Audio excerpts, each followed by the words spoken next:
security. At sabi ko sa kanya na ano, sabi niya, "Hindi, kasi Mhm. baka may mangyari sa'yo dito sa loob." Sabi ko, "Sir, isa lang naman ang gusto pumatay sa akin, si Martin Romualdez. And I don't think gagawin Naku! niya yan dito sa loob ng House of Representatives, Naku, naku, gagawin naku, niya yan naku. doon sa labas." So siguro Ibig sabihin itong si Tamba, base dito sa sinasabi ni VP Sara, eh, manggugurgur ho pala siya, ganon? Manggugurgur yang si Tamba.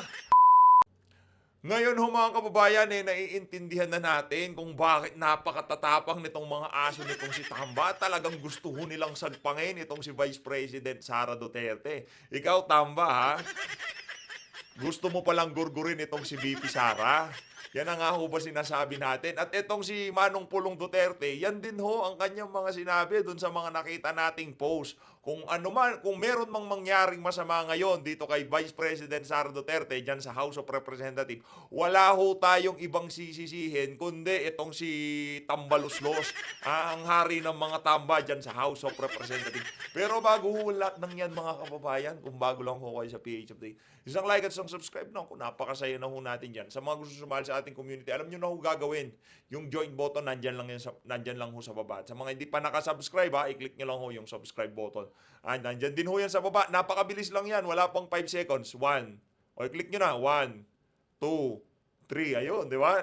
Na-click. Tapos na. Bago ho natin umpisa ng ating talakayan, announcement ho muna tayo. Batasan Vigil. November 23 Saturday at 5 p.m. This may be our one and only chance. Naku po, yan na nga ba sinasabi natin. Mga kababayan, ha, para sa mga kasama nating medyo malapit dyan sa Batasan Complex, bukas ho, tama, bukas ho, alas 5 ng hapon, ha, magkita-kita ho tayo dyan sa Batasan Complex. Meron hong mangyayaring vigil para dito kay Attorney Zulaika Lopez. Ayun na nga mga kababayan, ratsadahin na ho natin to, ha. So, ito na nga ho ngayon ang issue natin dito. Ibinulgar na ho nitong si Vice President Sara Duterte na itong si Tambi, gustong ipagorgor itong si Vice President Sara Duterte. Ngayon, pag-usapan ho natin kung anong mapapala nitong si Tambaluslos kung sakaling mawala sa political scene itong si Vice President Sara Duterte. Ang mangyayari ho dito mga kababayan, siya ho, posible, kahit alam naman natin, malabo ito, long shot ho itong senaryo na to, no? Kung sakaling mawala man itong si VP Sara, hindi pa rin kinukonsidera nitong ating mga kababayan na maging presidente itong si Tamba sa 2028. Napakadami pa ho niyang pagdadaanan. Nandyan itong si Grace po, si Manny Pacquiao, si Senator Robin Padilla, Amy Marcos, bago pa ho umabot dito kay Martin Tambaluslos Romualdez. Kaya mapahanggang sa ngayon ho mga kababayan, hindi pa rin ho natin maintindihan kung saan ninuhugot nitong si Tambaluslos ang galit niya dito kay VP Sara. Gayong maging siya ho, alam niya na hindi siya mananalo sa 2028 presidential election. Mantakin nyo yun mga kababayan, ibinato na ho nila lahat dito kay VP Sara. Lahat ng paninira, lahat ng dumi, lahat ng putik, lahat ng kababuyan, talagang hinagis na nila dito sa ale. Pero still, nananatili pa rin ho siya siyang pinakauna na napupusuan ng ating mga kababayan sa 2028 presidential election. Kaya kung ako dito kay Tambaluslos, para mabawasan ho yung mga kasalanan nyo at hindi na dumami ang mga galit sa inyo. Kasi sa mga araw na dumaraan, nakikita ho natin patuloy ho ang pagdami ng ating mga kababayan na nagagalit dito sa mama na to. Paano man naman ho kayo hindi magagalit dito sa banat niya na to? Ito ho mga kababayan, dapat lang siyang sumipot at mag-oath at magsalita at mag-eksplika. Dahil lahat ng mga opisyal niya, siya lang yata ang may alam kung anong nangyari diyan sa mga pondo. Kaya dapat siyang mag-eksplika. Huwag niyang ibigay sa mga opisyal niya ang niya sa OBP at sa DepEd. Naku po Tamba. Hindi niyo pa hubad ramdam? Wala pa hubang nagpapayo sa inyo na Mr. Speaker, medyo hinay-hinay ho muna tayo sa mga birada kay VP Sara kasi hindi ho kinakagat ng ating mga kababayan. Imbis na mapabuti kayo, imbis na tingnan nila kayo bilang Ayun na si Speaker, oh, grabe yan. Yung pondo talagang pagka dyan sa 19th Congress, talagang bantay sarado ang pondo. Okay ho sana eh. Okay ho sana kung ganun ang tingin nila ng mga kababayan natin sa'yo pagka nakikita kanila, naku, yaan yung speaker na talagang inahabol niya yung pondo. Okay lang ho sana eh, walang problema kung ganun yung paningin nila sa'yo. Kaso, ang mga isyong ibinabato ko dito kay Speaker Martin Tambaloslos Romualdez, walang humpay na pamimigay ng ayuda. Yung skandalo dyan sa Okada, heavy luggage, ano pa ho ba? Yung kanyang MOOE, yan. Yung kanyang, kung magkano ang kanyang travel expenses noong 2022. Di ba, napakarami hong iskandalong kinasangkutan nitong 19th Congress sa pamumuno ng mama na yan. Kaya imbis na ho, banatan nyo si Vice President Sara Duterte, utang na loob. Utang na loob, tigilan nyo ho yan dahil hindi ho kayo nag-a-advance pagdating sa politika. Kumbaga, hindi ho kayo nakakabuelo kung ano man ang pinaplano nyo sa political career nyo sa mga susunod na panahon. Wala hong kumbaga, walang kargada eh. Walang dating, matabang. Ika nga, sa sambayan ng Pilipino, lahat ng kababuyan na pinaggagawa mo, Martin Tambaloslos Romualdez. Ayun na, okay na ako. Nasabi ko na gusto ko sa kanya. Gusto lang pala ni PH Update na maglabas ng sama ng loob dito kay Tambaloslos kasi napakababoy ho ng mama na yan. Hindi lang ho sa katawan, hindi lang ho sa pagsasalita. Na puro kababuyan ho ang nangyari dyan sa House of Representatives nung naging speaker yan si Martin Tambaloslos Romualdez. Ayun na ho mga kababayan. No? Rekta na ho tayo dito mga kababayan. Ayun.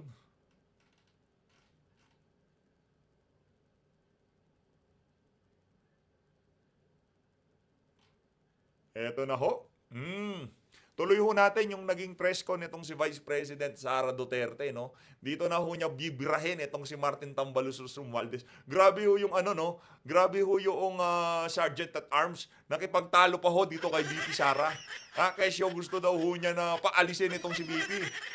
Binigyan na ng sulat nitong si Manong Pulong na pinapagamit niya ang kanyang opisina bilang maging headquarters ng Office of the Vice President hanggang sa susunod na taon.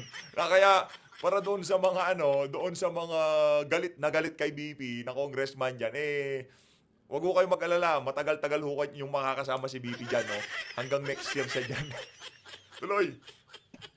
Kanina may meeting kami ng House Sergeant of Arms. Pinapaalis niya ako dito.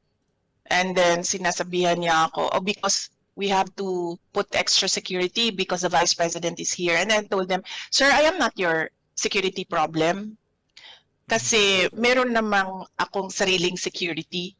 Bayad din naman yan sila ng gobyerno para bantayan ako. So let them be na magbantay sa akin. So you don't need to worry about my security. At sabi ko sa kanya na sabi niya, hindi, kasi baka may mangyari sa'yo dito sa loob. Sabi ko, sir, isa lang naman ang gusto pumatay sa akin, si Martin Romualdez. And I don't think gagawin niya yan dito sa loob ng House of Representatives. Gagawin niya yan doon sa labas. So siguro... Ibig sabihin itong si Tamba, base dito sa sinasabi ni VP Sara, manggugurgur pala siya. Ganon? Manggugurgur yang si Tamba. Mga kababayan, ipanalangin ho natin ang kaligtasan ng ating nakikitang pag-asa ngayong mga panahon na to. Kasi marami hong mga politiko, pero iilan lang ho yung merong dalawang bolang kristal, ika nga.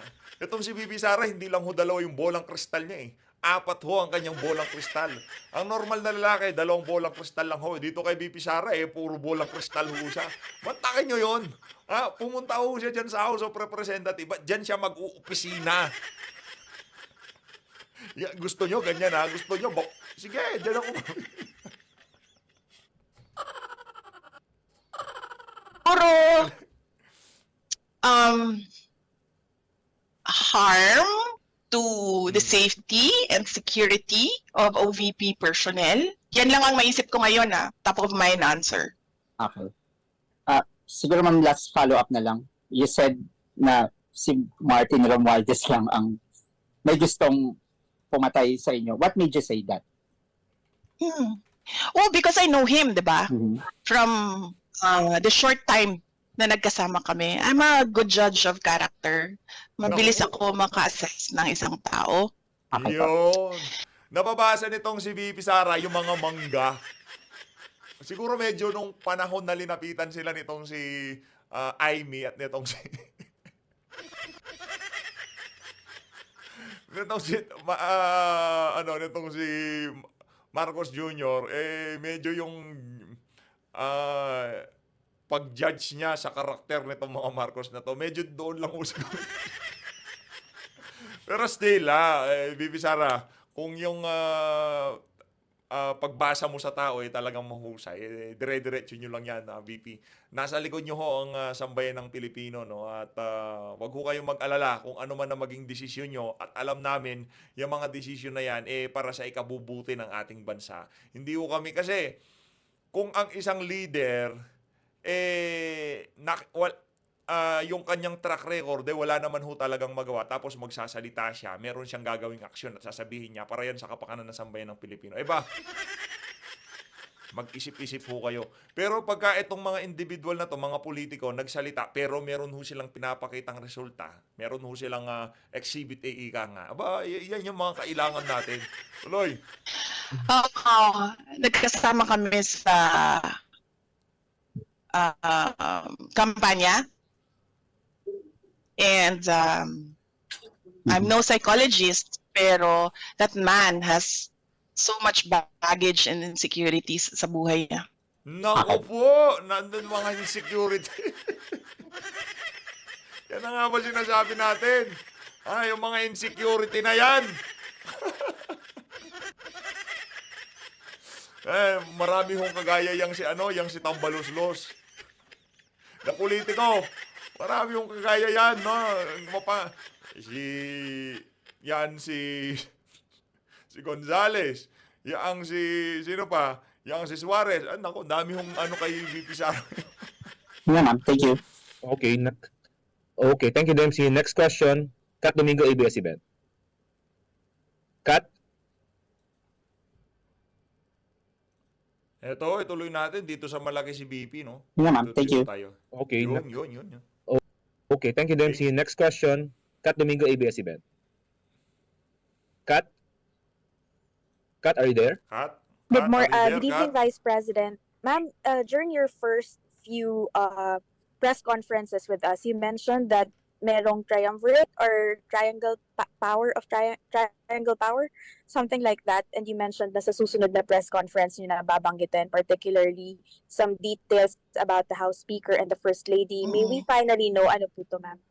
Sit in. Sit in na lang. Teka, gusto ko lang paalalahanan yung mga kasama natin dito sa PH Update. Pagka medyo mainit na ho sa politika, yung tipong nagagalit na kayo, yung tipong, kasi kahit ano pa namang gamitin nating tawa-tawa effects dyan, di ho natin maitatago ang katotohanan at mababaliktad ang katotohanan na talagang nakakabwisit ho yung mga nangyayaring balita ngayong mga panahon na to. Ngayon, kung kailangan nyo hong mag-break, kailangan nyo hong lumayo muna sa social media, kailangan nyo hong tigilan muna itong politika na to at hanapin nyo muna yung mga sarili nyo.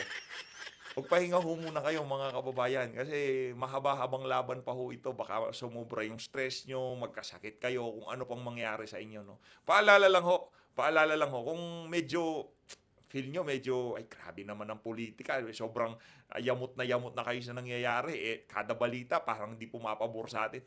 Lumayo ho muna kayo, magpahinga ho muna kayo. No? Kasi hindi ho mawawala yung politika, nandyan lang yan, pero yung health nyo, yung mental health nyo, yung kondisyon nyo pagka araw-araw, kasi maaapektuhan pati yung pakikisalamuha nyo sa mga mahal nyo sa buhay. Di naman kagaya dito sa PH Update, tayo dito, kumbaga sanay na ho tayo kahit ano pa yung kahit na sobrang init pa ng palitan, pagdating doon sa tapos na yung tapos na. Tapos na. Hindi natin na, kumbaga pagka kailangan na magpahinga, pahinga na muna. Huwag nyo hong ipilit pagka medyo umaakyat na ho sa level na yung tipong sobrang galit nyo na. Layo ho muna kayo, tigilan nyo muna yung YouTube, tigilan nyo muna FB, layo ho muna kayo sa social media. Para sa inyo din ho yan, mga kababayan, no? Para sa inyo din ho. Matagal-tagal pa to, 3 taon pa ho ito. Pag nagkataon, 3 taon pa, pero pagka na-chamba-chamba tayo, pumihit ang tadhana, si VP Sara bukas presidente na. Well, yes, dinidiscuss namin Pagka naging presidente si VP Sara bukas, nako, wag ho kayong aalis. Diyan lang kayo kasi marami-rami ho tayong pag-uusapan dito. Isa-isahin ho natin yung mga mag-aal sa balutan ng mga congressman at aalis ng Pilipinas. yan Lalo na yung mga nasa drug watch. Naku, madami-dami yan. kagabi, no? Diniscuss din namin yan kagabi. And kasi, mame-mention ko yung pangalan ng First Lady Nako, doon First Lady! sa mga sinasabi sa hearing.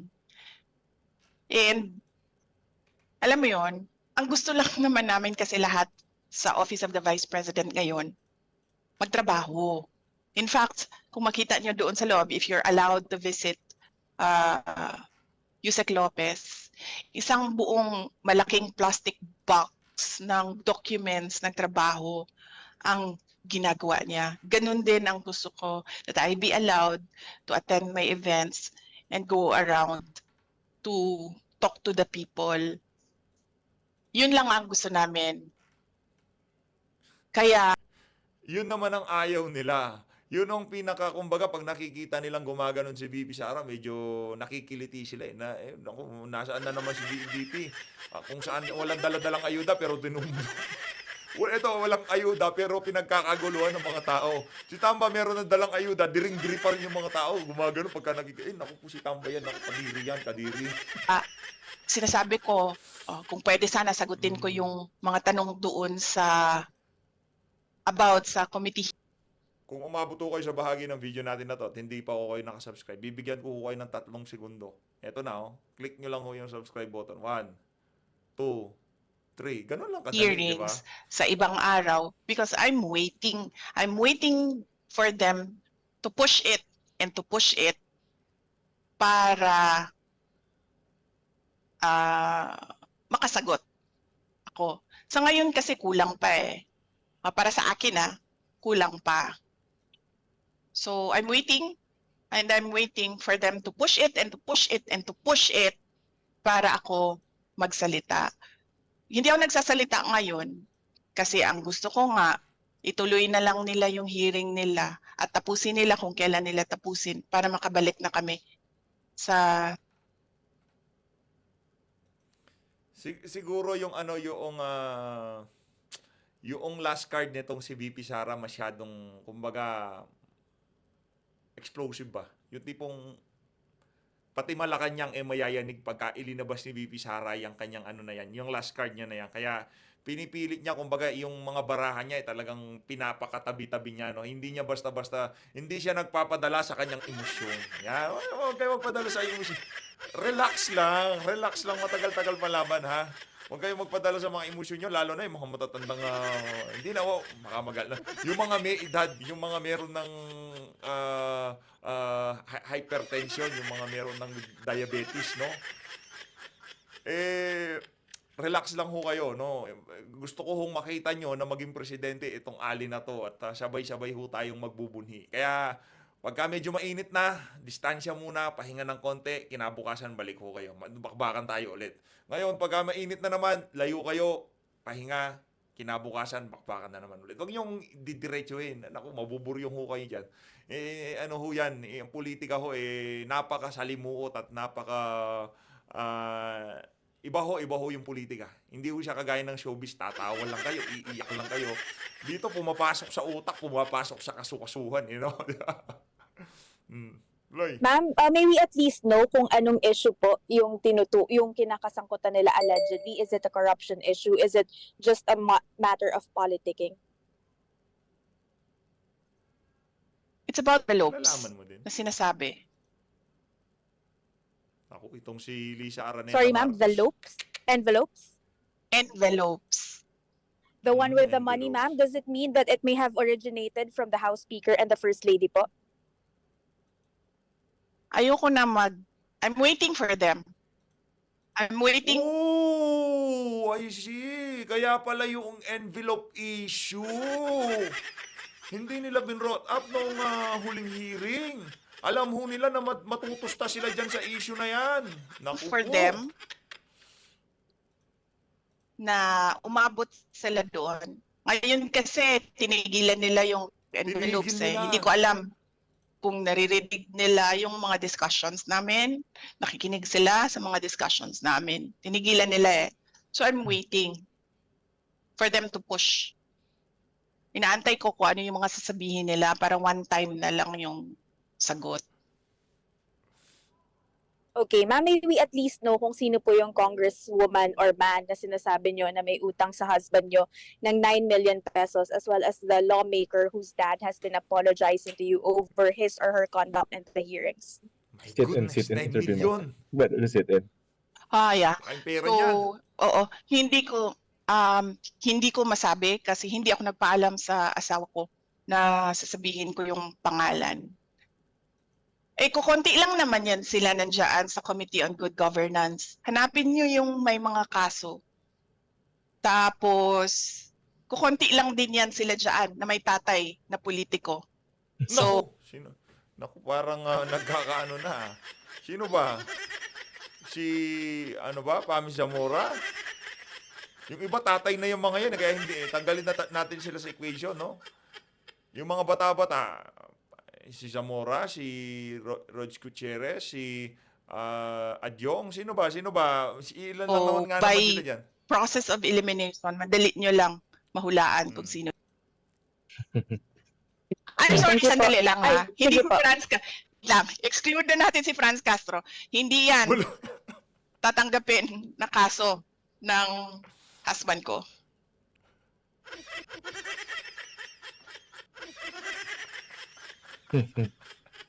Okay, salamat po. Okay, next question after Miss Kat. Okay, wala na si Glenn Franz. Hueco, DZWB, Jemmy Superadio. Ano, Glenn. ano, Hi, BP. Maayong gabi. Oo. Ma'am, tanong ko Ganda lang po talaga ni sana BP, no? kung plano niyo po mag-stay dyan until New Year. May kipag-usap po ba kayo sa liderato ng Kamara, PP? Kasi parang kanina naglabas kasi ng aking statement na parang nilalabag nyo na yung protocol po nila. Thank you, ma'am. Oh yeah, yes. Actually, pinuntahan ako dito ng Sergeant at Arms. Kanina, nakipag-meeting siya sa akin. We sat down and we talked and then he leave. And no, I will not leave. Sabi niya, I need to do my job. You need to leave. Sabi ko, ano bang gagawin mo? Bubuhatin mo ako palabas. Sabi ko sa kanya. Sabi niya, hindi naman. I will just escort you out. And then sabi ko sa kanya, I will escort you out of this office. Sabi ko sa kanya. And then he said, again, you need to leave, paulit-ulit 100 times. He said, you need to leave. And then I said na, alam mo sir, ganito na lang gawin natin. Kawawa si Boy Mulat, di ba? Yung Mulat, yung malaki mata. Kinontent natin yung nag-extend ng oras na Sergeant at Arms. Siya yung mapuputokan. Hindi niya na paalis si BP. No? Yung boss mo, congressman. Yung may-ari ng opisina na ito, congressman. So sir, why not? Sabi ko sa kanya, i-elevate natin sa kanila dalawa ang pag-uusap. Huwag tayo yung mag-usap dito kasi gusto mo akong paalisin. You want to escort me out. I want to escort you out. So meron tayong kumbaga impasse dito. Sabi ko, yung boss mo congressman, yung may-ari ng opisina na ito, congressman. Hayaan natin sila kasi pareho silang congressman. They are both above our pay grade. So yes, pinapaalis nila ako. But no, sabi ko, kausapin niyo si Congressman Pulong Duterte. Hindi ko alis. Galing ni Thank you, ma'am. And then I told them as well. Sabi ko, sir, sorry, dagdag ko lang. I told them as well. I told him as well. Sabi ko, sir, alam mo, kami sa Office of the Vice President, sa opisina namin, meron talaga kaming guide for austerity measures, kung ano yung dapat gawin to save government funds. Isa yon sa pagpatay ng kuryente. Sabi ko, naiintindihan ko yan. Kaya nga kagabi, nung sinabi sa akin na papatayin yung kuryente, sabi ko, go ahead kasi meron naman ako dalang flashlight. Tsaka matutulog na ako. Saan ko ba kailangan ng kuryente kung matutulog na ako? Isasaksak ko ba yung sarili ko para makatulog? Hindi naman. So sabi ko, sir, patayin niyo lang yung kuryente. I applaud the House of Representatives for having austerity measures. Sabi ko, sir, kung kailangan nyo i-cut yung tubig, cut nyo lang yung tubig. Wala namang problema yon. Sabi ko, just allow us the charging station. Kasi hindi naman kami magsasaksak sa inyo eh. Naka-charge na yun eh. But apparently, hindi ata pinayagan sa baba yung charging station. So okay lang yon. Doesn't matter. This is one thing na we have to give to the House of Representatives, i-recognize yung kanilang austerity measures, pagpatay ng kuryente at ng tubig. But actually, marami akong suggestions sa Speaker of the House on how to improve his compound. Mayroon akong mga suggestions. But yes, baka pagbalik niya sa Lunes, ako na yung speaker dito. VP speaker na tawag ninyong lahat sa akin. Bumalik na siya. I understand, nasa summer ba siya? Summer ba yun? Sabi sa akin kanina. Meron na naman siyang mga vote buying activities doon sa summer. Okay ka na, Si Glenn? Jay, Nako, tamba, nako, hindi ka, wag kang makipagkiskisan kay VP. Hindi nyo kaya. Ako ang magsasabi sa inyo, ha? Ako, malayo pa lang, nasasabi ko na pagka yung itong isang tao na to, hindi ko pakikialaman to kasi delikado tong tao na to. At yung itong si VP Sara, isa siya doon sa mga tao na alam mo na yan ang di mo pwedeng banggain. Kasi sasagasaan. Casey, tawagin mo ako VP speaker sa Monday. Thank you, ma'am. Thank you. Next question, Kuya Henry Uri, DZRH. Are you still there? Kuya Henry? Tawagin mo kung baby speaker. Oh, wala na. Hmm. Okay, next. Wala na. Nanes Kapanti, GMA News Online. Nasel? Ayun. Lines Kapanti. Nasel? Wala. Okay, Wala na next din, question, umalis Miss na. Jen. Casey, Nasagot hanggang na, ano nasagot oras na yung tayo? tanong. Ma'am, last two questions. 7:30. Last Last two two questions. Okay, thank you. Miss Jed, UNTV.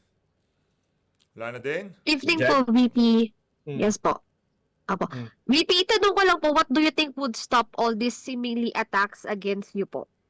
Mag-resign siya. Ay, hindi na, ma'am, hindi yan titigil hanggang sa 2028 election. Naiintindihan Sabagay, ko. no? Kung kasi mag-resign siya, iniisip lang nila para tumigil lang. Sabagay, hindi magre-resign si VP Sara. 32 million, madami pa sa presidente. Ilalagay niya sa alanganin yung mga bumoto sa kanya. Tayo mga bumoto sa kanya. Hindi gagawin ni VP yun. Hindi tayo bibiguin itong si Vice President Sara Duterte. Na yan ngayon. Noong una, hindi ko actually naintindihan. Pero, noong bumisita ako kay former Senate President Manny Villar, bumisita ako sa kanya. And siya yung nagpaintindi sa akin. Sabi niya, you're number 1 in the race for presidency 2028. Sabi niya, hindi na yan titigil hanggang sa election day ng 2028. In fact, iyan yung concern ko, ma'am. Kasi I will be viable for the next 4 presidential elections. And my fear is hindi siya titigil for the next 4 presidential elections. Okay. Sige po, VP. Okay, last question. So yes, Kuya Henry, nandiyan ka hindi pa? na titigil yan, ma'am. Kuya Henry. Hindi na titigil. Okay, wala, naputol. So, last question is from Haji, Brigada News FM. Haji? Hi ma'am, ngayong gabi po. Alright. May gabi. Yes. Madam Vice President, you've mentioned about the AKAP, the AIX as a form of vote buying. So does it mean po ma'am na dapat po are you saying na dapat itigil na po yung pagkasasagawa po nitong tinatawag na BPSF or Bagong Pilipinas Servicio Fair, since you've mentioned na yun nga po nagpunta ng Samar, si speaker for the BPSF, ma'am.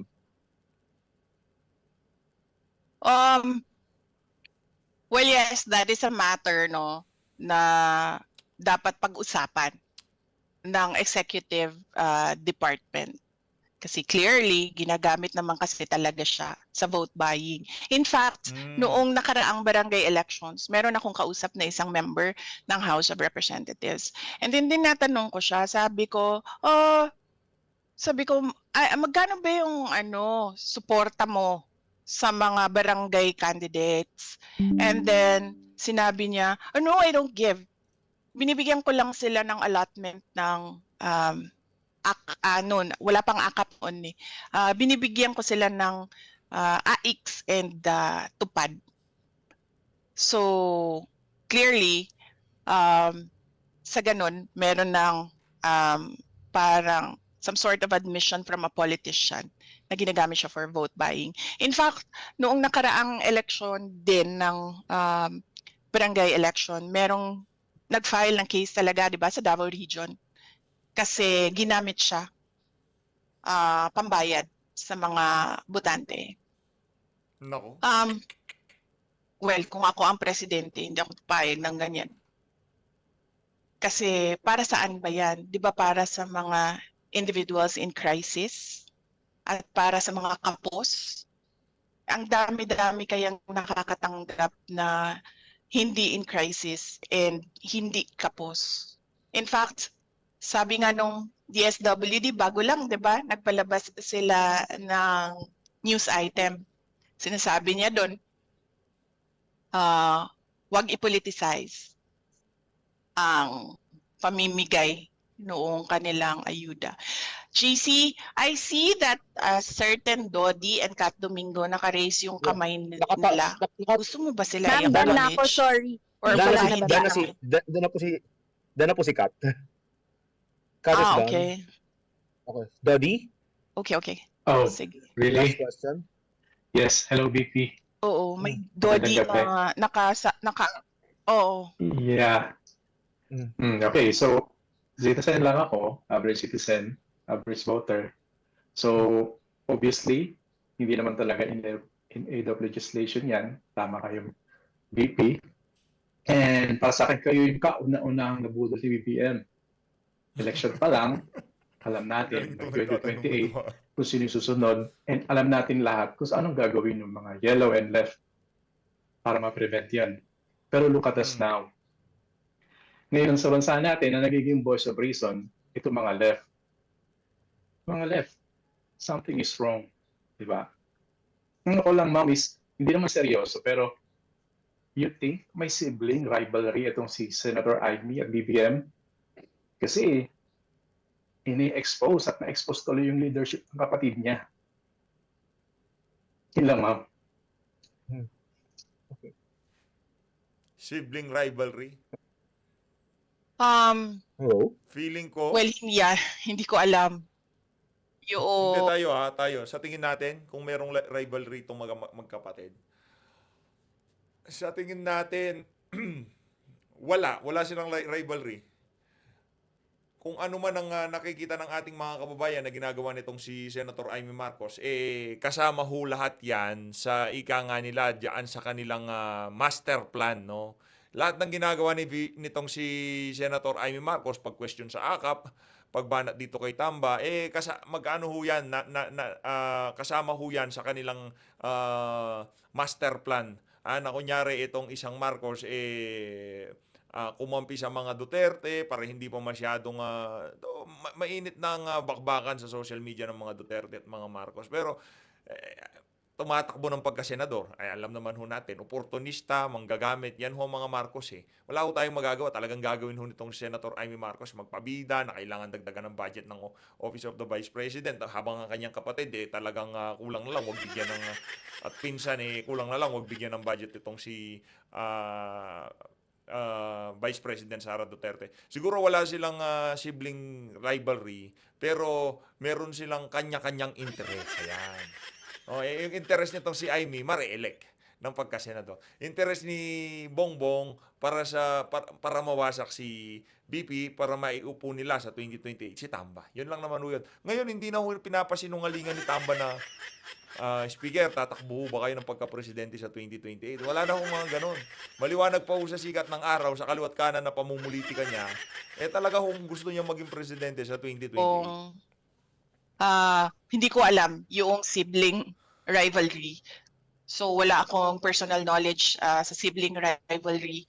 I can only answer for sa pamilya namin, sa Duterte family. Kaming magkakapatid, wala kaming sibling rivalry. Palakpakan ho natin itong mga magkakapatid. Okay, thank you, ma'am. Thank you, Actually- Sir Dodi, Yeah, thank for you. pointing that out. Thank you. Naman lang Ma'am, po. Ma'am, For pointing out na ano. ma'am, may last follow-up si Haji from Brigada News FM. Haji, Yes, JC. pasok niyo na yung, Haji, your last follow-up. Opo, yes, Madam Okay. Vice President.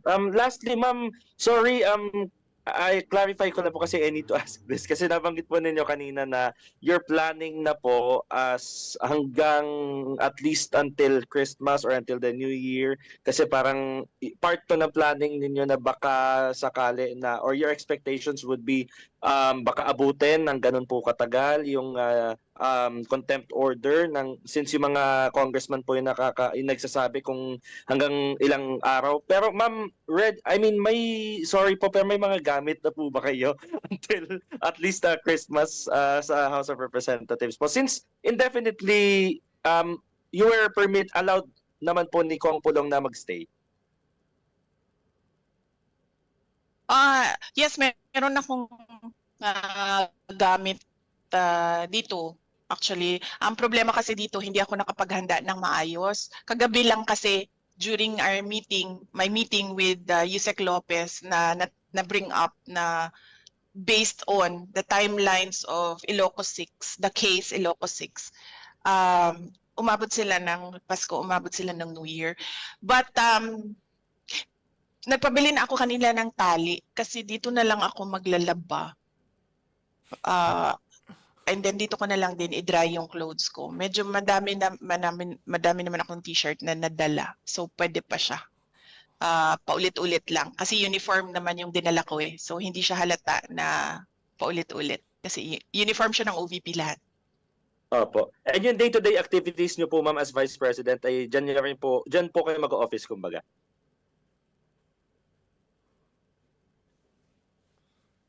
Yes, kanina I did a Zoom meeting. Si Yusek Lopez din, binigyan na namin siya ng Wi-Fi so she can do the Zoom meetings. Actually sa sa OVP, karamihan online meetings kami karamihan doon. Bihira yung in-person meetings namin.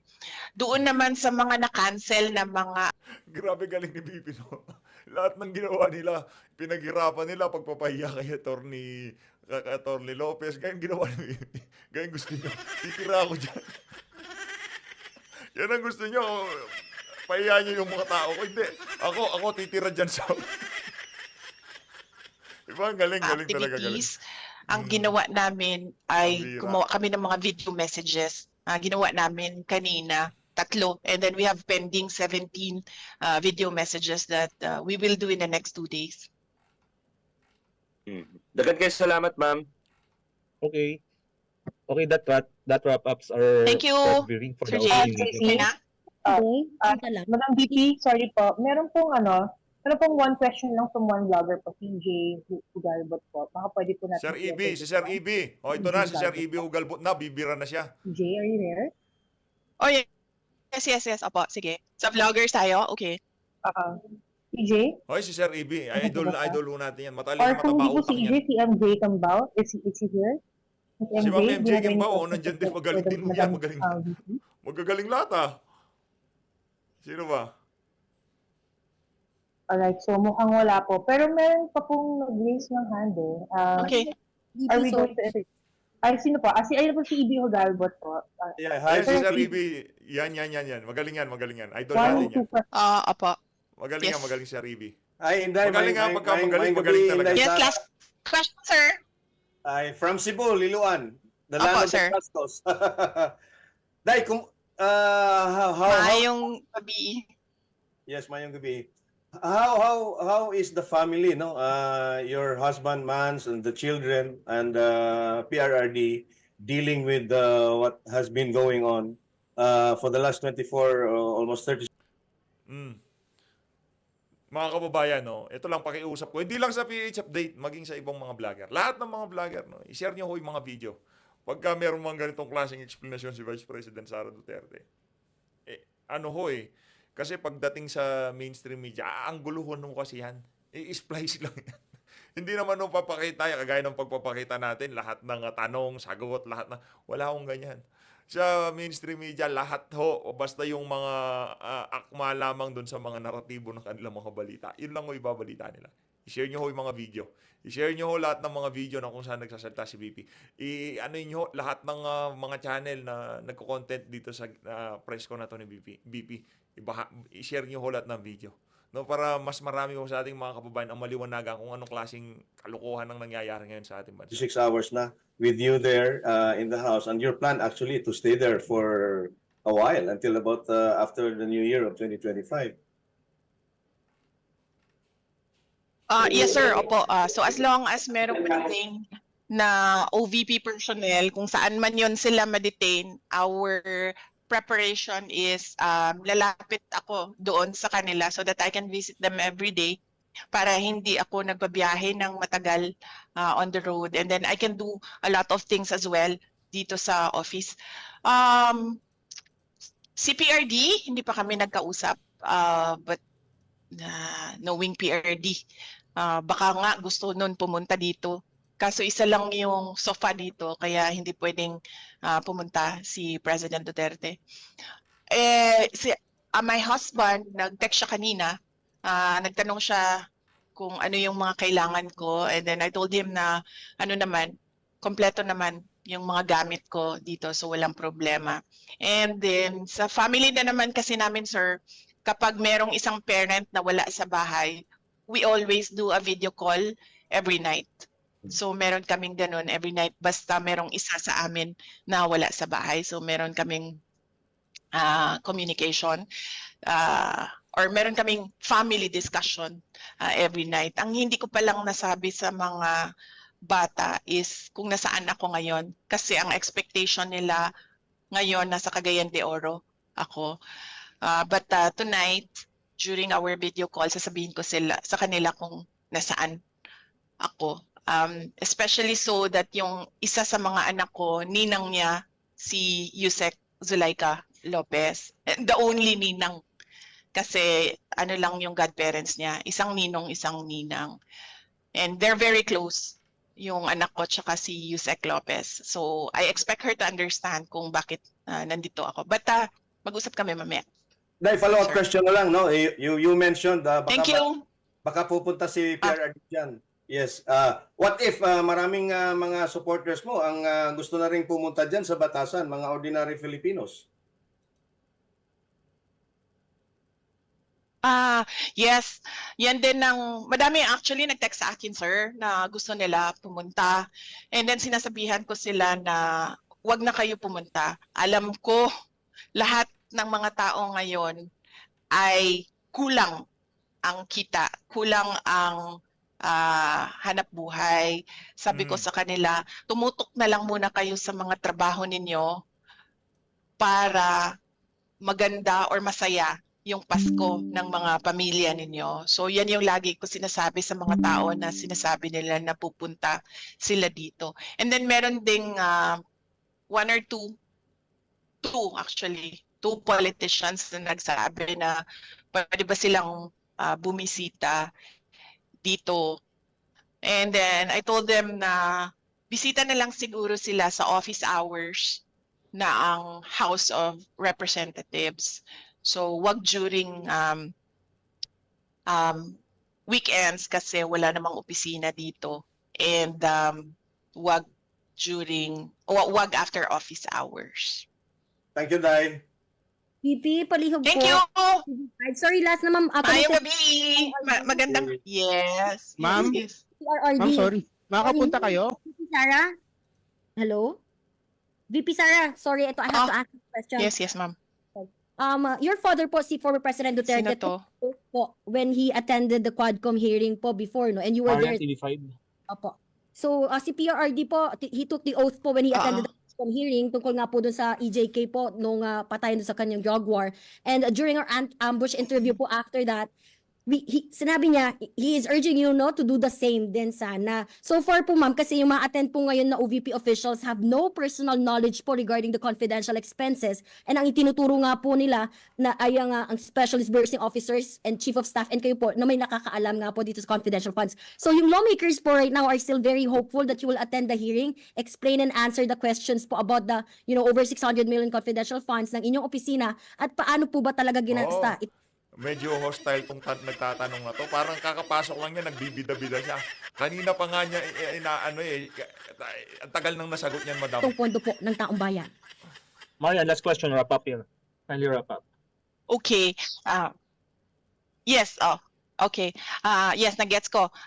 Unang-unang point mo is sumagot sa mga members ng House of Representatives. Sinabi ko na kanina kung bakit ako hindi sasagot sa members of the House of Representatives. Dagdag ko lang doon na the power of the purse is the power to give or take away money. Hindi sila ang nag-audit ng utilization na ang government funds. Yan ay exclusive domain ng Commission on Audit. Yan ang sinasabi namin lagi. Sumasagot kami, nagko-cooperate kami sa Commission on Audit.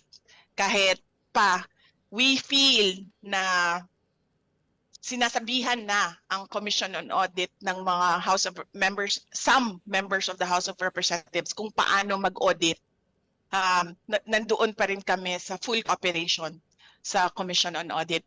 Sabi ni PRD na yun din ang gagawin ko, mag-oath ako and mag-attend ng hearing. As I said, umattend ako. Hindi lang ako nag-oath because meron akong objection sa unconstitutionality ng rules ng House of Representatives. Pero in an inquiry,